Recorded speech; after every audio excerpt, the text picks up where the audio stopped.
വാപ്പ, എന്റെ പൊന്നു വാപ്പ, നിങ്ങൾ ഇവിടെ എന്താണ് കാണിച്ചോണ്ടിരിക്കുന്നത്? ടൂൺ ചെയ്യണം. ഞാൻ കണ്ട ആരും ടൂൺ ചെയ്തത്. വാപ്പ, വാപ്പയ്ക്ക് എന്തെങ്കിലും ഒരു ഉത്തരവാദിത്വം ഉണ്ടോ വാപ്പ? ഓ അങ്ങനെ സംസാരിക്കും. ഞാൻ പിന്നെ എങ്ങനെ സംസാരിക്കണം വാപ്പ? അതിന്റെ ഒരു സംസാരം മോനെ സംസാരിക്കുന്നു. പാപ്പ നിസ്കരിക്കാൻ പോണം. അത് എന്റെ കുറ്റം പറയാനല്ലേ വാപ്പ പള്ളിയിൽ പോണത്? മോനെ അങ്ങനെ അങ്ങനെ സംസാരിക്കും. വാപ്പ, വാപ്പയ്ക്ക് ഒന്നും അറിഞ്ഞു. പാപ്പാക്ക് എല്ലാം അറിയാം. എല്ലാം അറിയും വാപ്പാക്കോ, എന്നാൽ ചിലതോ അറിയില്ല. അല്ലാ, പുഷ്പ ഇറങ്ങിയ പുഷ്പയുടെ കാര്യമാണ് ഞാൻ പറഞ്ഞു വന്നത്.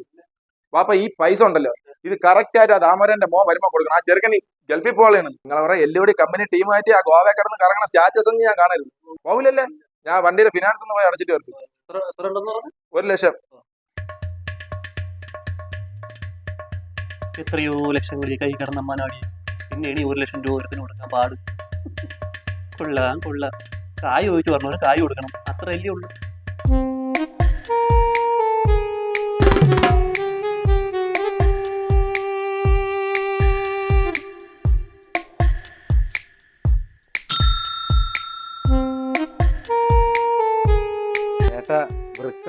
വൃക്കാന്ന് മാറ്റി കണ്ടുകൂടാറ്. രണ്ട് ഉടായ്പ കൊണ്ടിറങ്ങി ഒരു നിർധന നിർധനായി മേലെ നിന്നെ പരിസരത്ത് കണ്ട പോലീസിനെ പിടിച്ചു.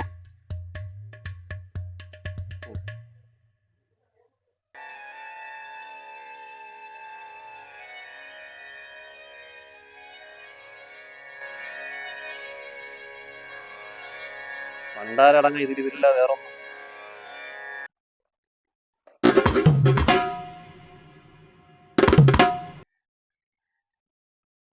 ഇല്ല എങ്ങോട്ട് തള്ളിക്കൊണ്ട് പോകണം? ഞാൻ വൃക്കയുടെ ആ വിചാരേസം മോൻ പറഞ്ഞായിരുന്നു. ഇതിപ്പോ എത്ര രൂപ ഉണ്ട് മാമ? അത് 1 ലക്ഷം രൂപ ഉണ്ട് മക്കളെ. 1 ലക്ഷം? മക്കളെ ഗൾഫിൽ പോയിട്ട് വരുമ്പോഴേ മാമാക്ക് ഈത്തപ്പഴം അണ്ടിപ്പരിപ്പ് കൊണ്ട് പറഞ്ഞേടാ മക്കളെ. ഈത്തപ്പഴം അണ്ടിപ്പരിപ്പ് കൊണ്ടുവരാം മാമ. ഇപ്പൊ ഞാൻ ഈ പഴത്തി എടുത്തോട്ടാ. ഓ മക്കളെടുത്തോ. ഇത്രയും ഗതിയില്ലാത്ത ഗൾഫിൽ പോണ തന്നെ നല്ലത്. ഓനെ കാത്തോറേ. പടച്ചവനെ, എന്റെ മോനെ ഏൽപ്പിച്ച ഒരു കാര്യമെങ്കിലും എനിക്ക് വൃത്തിക്ക് ചെയ്യാൻ പറ്റി. ഇനി മനസമാധാനമായിട്ടൊന്ന് കിടന്നു തുടങ്ങാം. മരണം വരുമൊരു നാളോർക്കുക മർത്യാനീ. മനസമാധാനമായിട്ട് ഉറങ്ങാന്ന് വെച്ചപ്പോ കേക്കണ പുല്ലി.